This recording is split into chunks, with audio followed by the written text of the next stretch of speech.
UltraCycling Magazine show.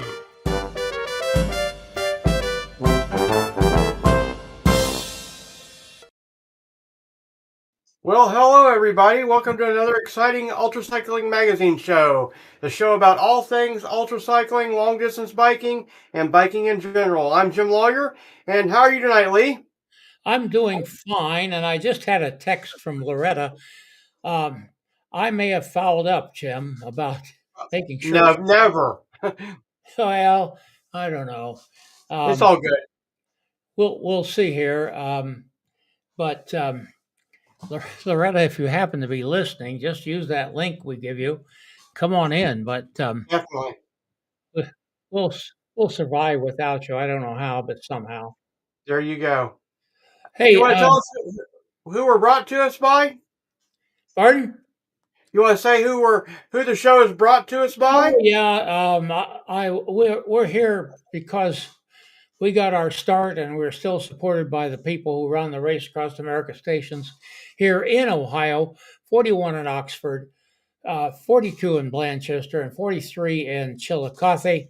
And of course, Mike Minium, the sign man over there, putting those signs out across the route here in Indiana, Ohio, does a wonderful job. You can get a sign for $10 at our time stations, make a great souvenir, place to collect autographs for your trophy wall, and you'll see those actually around the world. Definitely. And don't forget to follow us on Facebook and subscribe on YouTube, like, and ring that bell. And you can also share the videos. Everything would help greatly. Well, Lee, it's been a busy weekend for both of us. Yeah, Calvin's Challenge was on. I hear you had some wind, and you may even have a little video to share. Yeah, we're going to do that here in a little bit. Huh? Am I out of sync with you? Yeah. Let's go ahead and do the World Bicycle Release stuff Okay. next. Let's run that video. All right. How many babies will be born today? How many men will die today? How many hearts will laugh or cry? How many all of these, oh Lord? People with bikes transform their communities. Access to healthcare increases. Sustainable economic growth is fostered from within. Education is no longer a dream, but reality.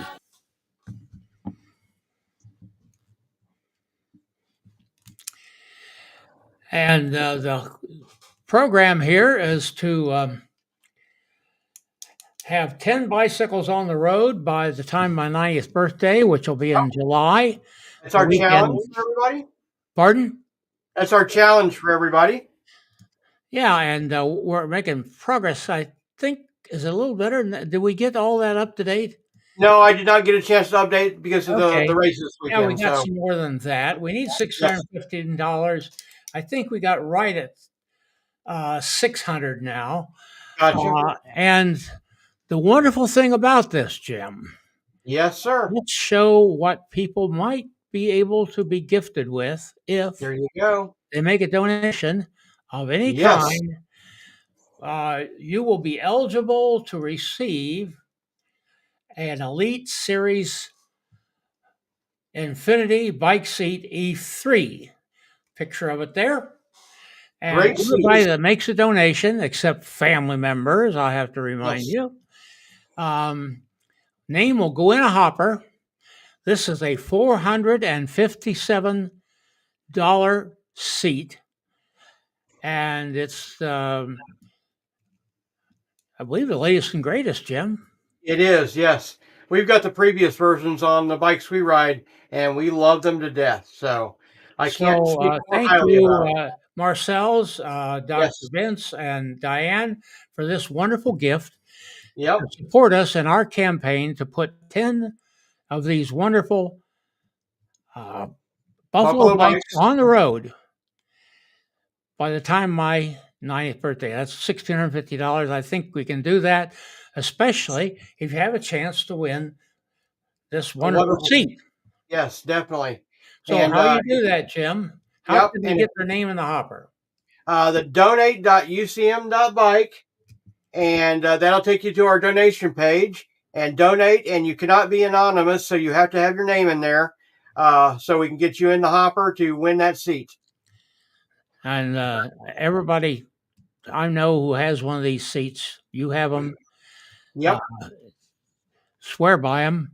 They've definitely. saved many a butt over the years.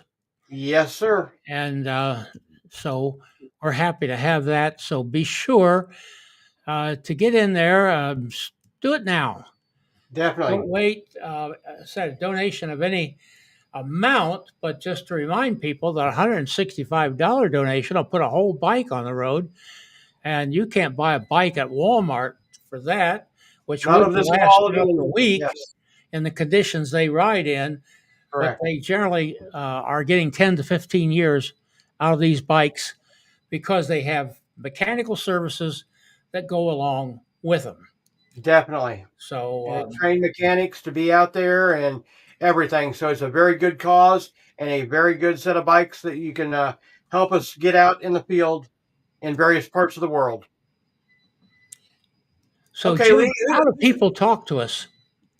Oh, they can comment on either Facebook or YouTube, and chat is live. Just post your questions or comments, and we'll get them out there. Or if you don't have a question or comment for us or our guests, just tell us where you're watching from, and we'll say hey. So, Lee, who's on next week? Next week, we're going to have Giovanni, right? Giovanni Prosperi, who's going to be doing the race across America. Hopefully, we'll get his wife Katerina on with us as well. Definitely. And so one of our Ohio people here is going to be doing a race across America. Been on the show many times. Makes a wonderful guest, and we'll be looking forward to having him next week this same time, Jim. Yep. So And now we'll go ahead. let's show them what it was like Uh, yesterday. This does it no justice, by the way. Does it no justice? I agree.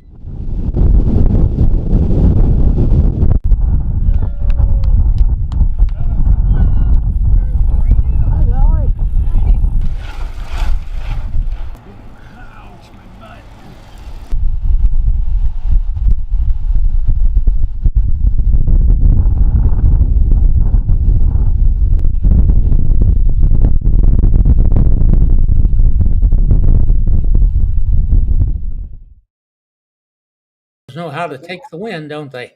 Oh, definitely. I mean, That I don't think I've ever ridden in wind like that, Jim. it was amazing. It was I think the average or the normal wind was like 20 to 30 mile an hour the whole day, well, at least from about 9 o'clock to about 4 or 5 o'clock, and it was gusting over between 30 and 40. So you felt every part of it on the bike. Well, right before that shot, and I didn't get a shot, there was a little incline into the wind. It couldn't have been much more than about 2 or 3%. And I thought, and these were good riders. They almost came to a standstill in that wind. And poor Jim and April out there on a tandem. Tandem only likes wind in one direction, doesn't it, Jim? And that's directly behind you. Back. Yes. Because and unfortunately, we had very little of that yesterday. It was mainly to the side or right in your face. Yeah, crosswinds are, I'm going to say, almost as bad, if not as bad sometimes as it had been, depending on, but everything was bad yesterday. Yes. But congratulations to everybody that finished and even came out and rode, because it was a challenging ride yesterday. And our guest tonight, one of our guests will have something to say about the winner, and we'll get to that. We won't try to report on everything and get to that report. Okay, What other business? Oh, we need to talk about Joe. Yeah. Joe was riding trying to do a world record from the Erie, what is it called? The Erie Canal Trail? Erie Trail, I guess. I don't know. Yeah. And he was riding from Cincinnati north. It was like 300 and some miles. He started yesterday at 3 p.m. and he finished today. And I think he did it right around 22 hours, and it's a provisional world record. So he did a great job. Congratulations. It was solo, self-supported. So he didn't have any help at all. I think he might have got a little boost from that wind, Jim. Definitely. A little bit. It'd be a Yep. little crosswind, yeah. So congratulations, Joe. Yes. The Great Erie Trail, which is becoming more and more popular. People are coming literally from all over the world to ride it. We're very proud of Ohio and what our trails are here, and that's one of the great ones. Yep. So are we ready for our guest, or we got any more? I think so. We'll bring him on. Welcome, Adam and Lee. How are you guys tonight? Hey, Doing thanks for well. having us. Thanks for having us. Excellent. Guys. So, Adam, what are you doing here in a couple, well, actually less than 30 days or so? What are you going to embark on? Race across the East is the goal. Excellent. You want to tell us a little bit about your background in cycling and how you got to this crazy place you're going to do? Yeah, sure. So I started out as a marathon runner and ran maybe a handful of marathons, and then realized it was too hard on my body. So transitioned into cycling, and the first ride I ever did on a bike, I had a bike, didn't really ride it. A friend of mine invited me on a ride, and I went, and he's like, we're going to do 50 miles. And I just came off my best marathon time, which was just a touch over 3 hours. So Excellent. I was in pretty good shape, felt like I could ride 50 miles, no problem. And I ended up walking my bike up the last hill to get back to his house. So Wow. I kind of got hooked on the sport at that point, and then just started looking for, different events, which Wisconsin doesn't have a lot. And then I started traveling, and that's kind of how I met Lee. We were doing the Oat Route in Asheville, which is a 3-day event. Mhm. So Lee and I raced that together, and I started following him on Strava, and then I started seeing his posts on there, and then I hooked up with Lee, and that's kind of when, was it 3 years ago, Lee? Yeah, about 3 years now. Yeah, so that's kind of when I really started notching it up as far as intensity. Lee kind of put me on a path, and he did a really good job of kind of poking me at, hey, why don't you try this? Why don't you try this? Why don't you try this? And I was doing the Suarez Grand Fondo National tour. I did a bunch of those, and then he said you should try Ultra, and tried it, liked it, and there's a lot of experimenting, and I enjoy the punishment of it and the training of it, and I like the whole process. So that's kind of what led me here today. Excellent. So, what is Lee going to do for you during this race? What's his position, so to speak? Lee is going to be the crew chief of Okay. my crew. So really happy to have him there, have him along for somebody that kind of knows the ins and outs of what I've been doing, training to get ready for this. Excellent. Lee, how have you been prepping Adam or getting him ready for this event? Yeah, so this has actually been a long progress because, Adam trains and he loves that all day, all out effort. And so one day he did, just out of kind of a lark, he did that race across Wisconsin. It was like 200 miles or something like that. And I was curious of what he would think about that because he usually does like 7, 8, 9 hour really brutal events. And he did that and loved it. And so this was about 1.5 years ago. And so Wow. as he's doing these events and he's doing these events, I'm like, find the events that really play to your strengths, Adam. And if we look at all the strengths that you have and we look at the requirements of Ultra, it actually makes more sense for you to race for 3 days than it does for 6 hours. Because he is such a strong, disciplined rider in terms of his pacing, in terms of his work ethic on the bike, in terms of his fueling. in terms of taking, suggestions of terms in terms of experimentation, because, to get to your peak performance or however you want to call it, you got to do a lot of experimentation. You just can't go by someone else's playbook. And so he is rocking it out and doing all those great things. And so for the Race Across the East, I was a crew chief last year for the Race Across the East, and I'm going to be out again there this year with Adam with Race Across the East. But I'll have a couple other athletes out there as well this year. So it's going to be a great race across the East, and Adam is just doing all the things that he needs to do and recovering well and keeping motivated that he needs to do to, have his race across the East, which in itself is a stepping stone to bigger things on the horizon. Definitely. That sounds awesome. Adam, so what's been your longest ride so far? Because Race Across the East is 628 miles. So how far have you gone before this? 350 is the farthest I've gone. So this will be a step up. Definitely. How do you handle the long times on the bike mentally? Do you have a plan in place, or do you just go to your zone, or how do you do that? Mentally, I'm pretty good. I haven't really gotten in any really, dark places or anything when I'm on the bike. I try to just stay focused on what I'm doing and listen to some music or listen to, anything that'll kind of take my mind away for a second.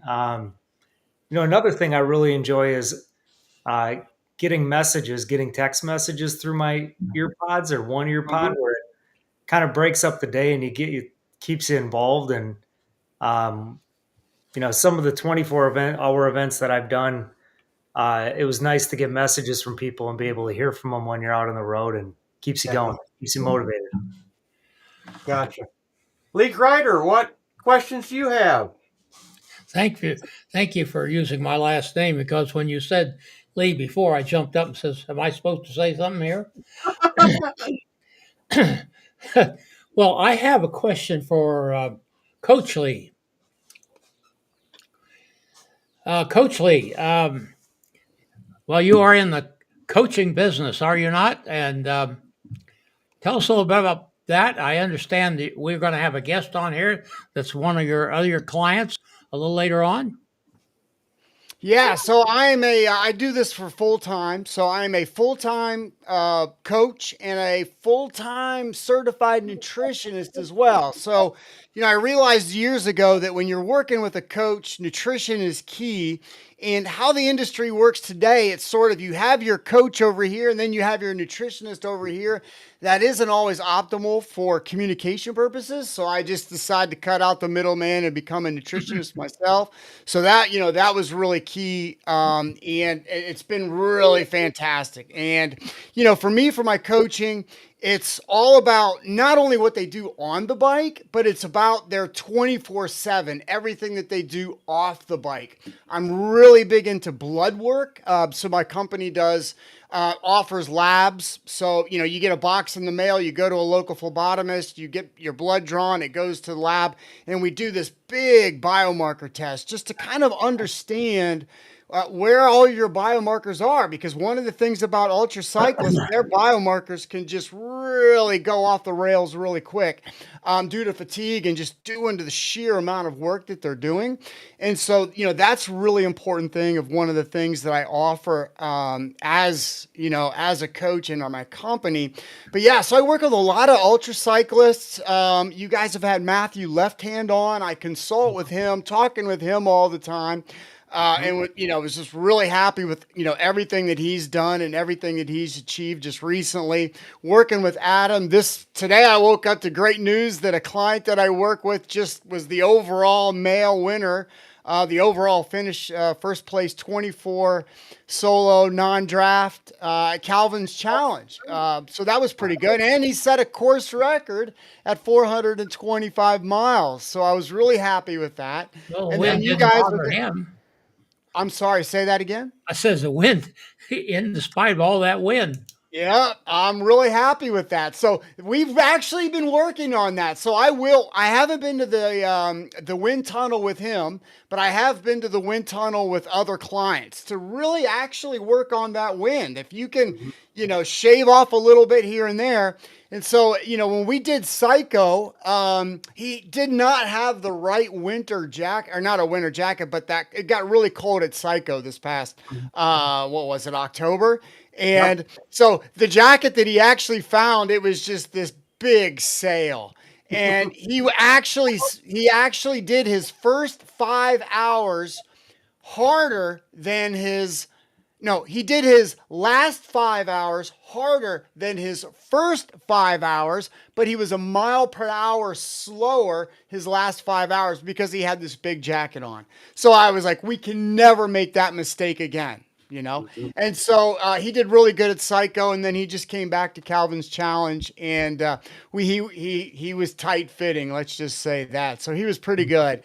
And then you guys are going to have in a couple weeks another client that I work with, Philippe May, an excellent athlete, and he'll be doing Race Across the East as well. And so it'll be great to see him as well. Yeah, Philippe is a great friend. He and I share a medical experience and have had some similar situations with our pacemakers and what have you. So we're always looking forward to having them, Tracy and Philippe, with us.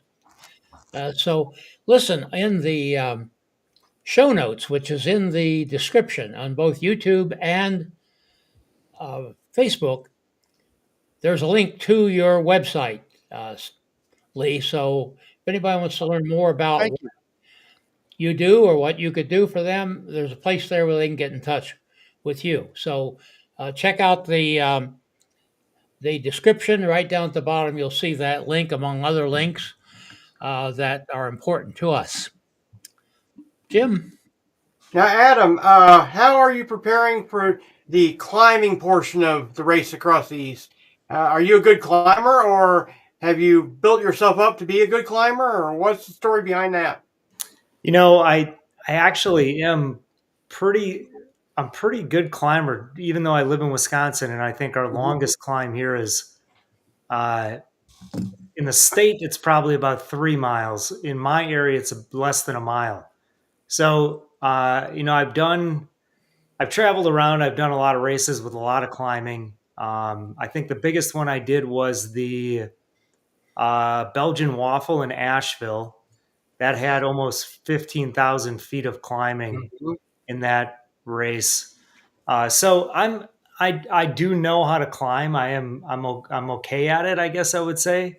Lee does a good job at getting you ready. So like no matter what the terrain is, you can still train the watts, and that's kind of how we would do it. Is we'd map out the course, and then if we knew for a particular race there was a climb that was going to be 6 miles and that was going to take about this much time, then we'd do that much time at the wattage we'd expect to go up the hill at. So you just kind of, even though it's not the climb, you just train to the watts versus actually being on the climb. Gotcha. So that's basically how you're going to run the race is by wattage, or are you going to do a mix between wattage, heart rate, or perception? I pretty much watch my watts. Okay. I really don't. Heart rate really isn't a factor, and obviously this is going to all be about making sure to not go too hard. Especially in the beginning. Exactly. Now, equipment wise, are you having multiple bikes? Are you going to have a climbing bike, a TT bike, a regular road bike, or what's the deal there? Yeah, so I'm bringing 2 bikes. I'm going to bring my TT bike, and then I'm also going to bring my Aero road bike. Gotcha. Excellent. Are you riding for any charities or anything that you want to talk about, or? No, I'm not. I'm not Okay. riding for any charities. Gotcha. So it's all you. I'm going to do this one just to make sure that I want to come back again, and I'm hoping this will lead to bigger things. Oh, definitely. It's a bug. Once you do it, you're going to be back, and you'll be doing Raw next, and then probably Ram. I hope so. Definitely. Lee Kreider?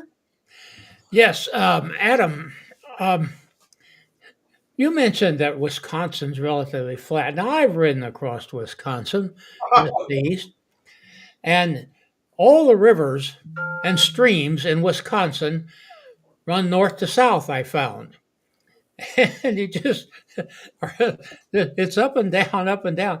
And I think the steepest climb I ever did in my life was in Wisconsin. There's a ridge between the Mississippi Basin and the Lake Michigan Basin. It's not much of a ridge, and you'd be no nobody from anywhere else would call it a ridge. But there was a spot on the road there. If it had been 20 feet more, I would have had to get down off of my bike. It was so steep, I didn't think I was going to make it. So, don't, you got a few hills there. Yeah, the Madison area is got, they call it the driftless region. They have a couple of events there that are 100 and 130, 120, some 130 miles that are, I think they're about 12,000 feet of elevation gain in that distance. And you're right, it's nothing long, but you're just constantly up and down in that area. Gotcha. Well, Coach Lee, we've always said that the crew is a big part of any ultracycling race for the most part, unless it's self-supported. Have you got a good crew, seasoned, or you got rookies? Or tell us a little bit about the crew that's going to be helping you. 100% rookies. So it's Wow. fantastic. But we've been meeting every, since I've been through the Race Across the East last year, we've been meeting for the past several weeks every Sunday night. We're going through things. You guys have been putting out great material. Ram has a lot of great videos out there to watch. A lot of Ram athletes have made great videos to really, help people with the experience, So if a crew member who's never done it before is like, well, what do I do?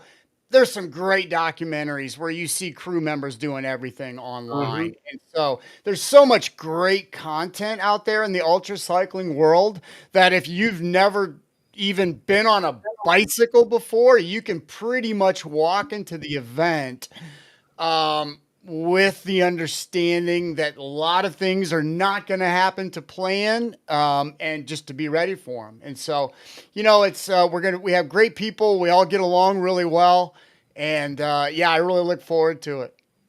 Excellent. Are you going to have one or two follow vehicles, a van or a camper or anything like that for this short race? Yeah, we're gonna go with two vehicles. 4 or 5 support people, but yeah, we're doing the 2 vehicle model. The 2 vehicle model really does work well for, I think, rookies. Yep. If you get a flat or something like that, or you forgot something, or you need something, you're unprepared for something, you always got that car in the back that can go run errands, do something. Or if you're really having problems with navigation, that other car can just really go up and figure things out. So, the experienced, the diehard experience, they might only need, one, a couple people in one follow car.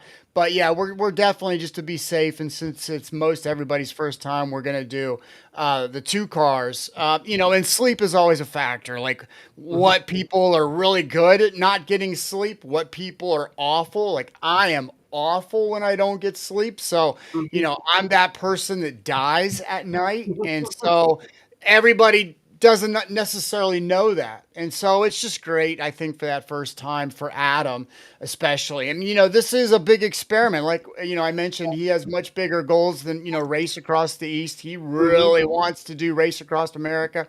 So this is a great experiment, and we want to give him the best experience possible. So definitely 2 follow cars, a lot of good attitude, and a lot of great support.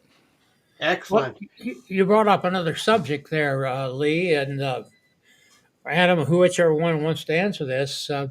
What in a 600 and what is it, Jim? 28 mile 28, yeah. Race. What kind of sleep do you anticipate you're going to try? I mean, as a rookie, you're probably not experienced in doing this so much. So, what do you think you'll do?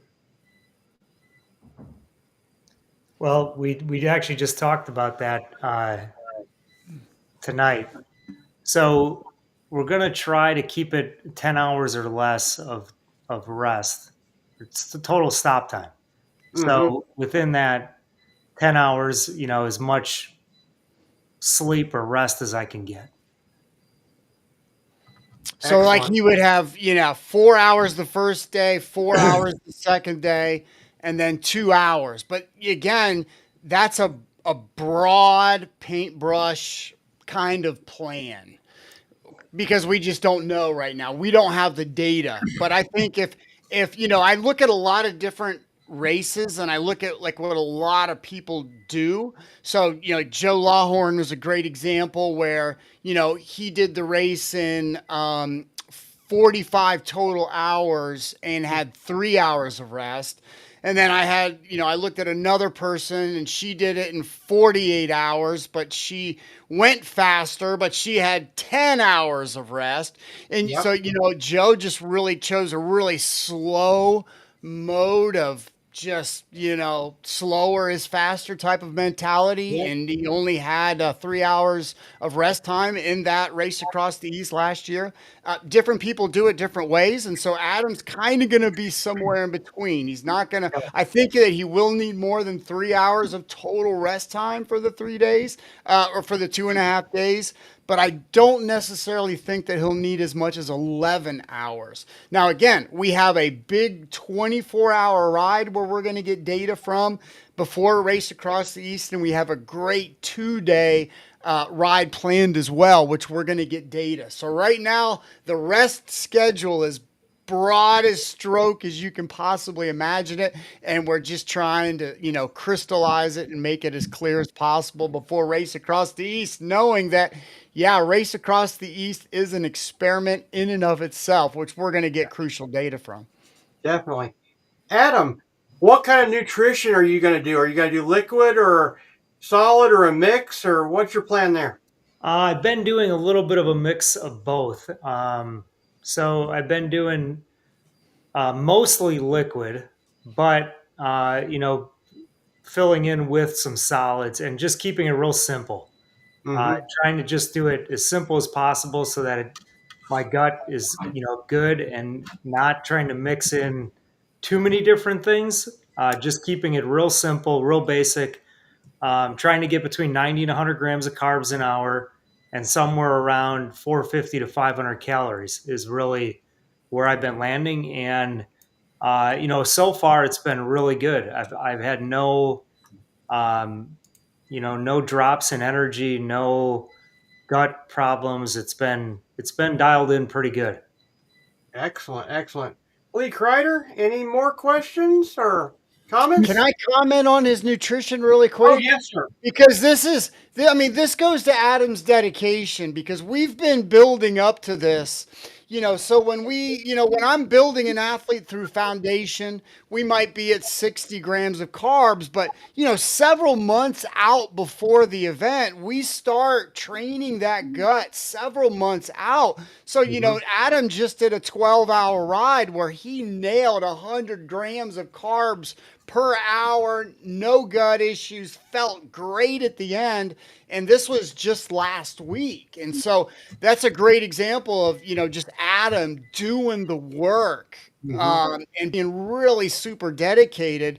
But it's just not something that you can do overnight. And he's been working on building his gut up for the past several months to handle that 100 grams of carbs. Excellent, excellent. Lee Kreider? Well, I think it's been a great conversation. We glad to meet you, Adam. We're glad to meet you, Lee. Hope your coaching business prospers. We hope that Adam's race across the East is a great success, as you call it, Lee. Data gathering. One of the great things about Race Across the East is it's a great opportunity to know what more than a 24-hour race is like. And we need those kind of experiences out there, and so that people can prepare themselves for the longer events. And we're glad to Definitely, have you with us, Jim. definitely. I have one more question that I just forgot now. Oh, in your upcoming, you mentioned you're going to do a 24-hour and a 2-day. Will you be working with your crew during those rides, or is the crew going to be just boom at the Race Across the East and that's where you go? Gotcha. We'll just be there for the. Okay. Excellent. Okay. Well, we really appreciate you guys being here and look forward to seeing you at the start of the race because I'll be there. And hopefully we do a better job this year. We made some improvements, so the race will go off without a hitch this year. All right. Hey, thank you. We'll see you there. Yeah. And I've been texting with Loretta. Somehow or the other, our wires got crossed. And I said, well, I want you next week and put that on your calendar. And she says it's done. So we will expect her here next There you week. go. Sorry, Loretta. I mean, bless your heart. And she finished her 6-hour and good for her. Definitely. Well, Adam and Lee, hang on after we go stop the live stream because we'll do a little follow-up. I think we'll go out and find Greg now. Right, Lee? Right. This is Gregory Zuber, thanking you for watching and sharing. Music by Kevin MacLeod.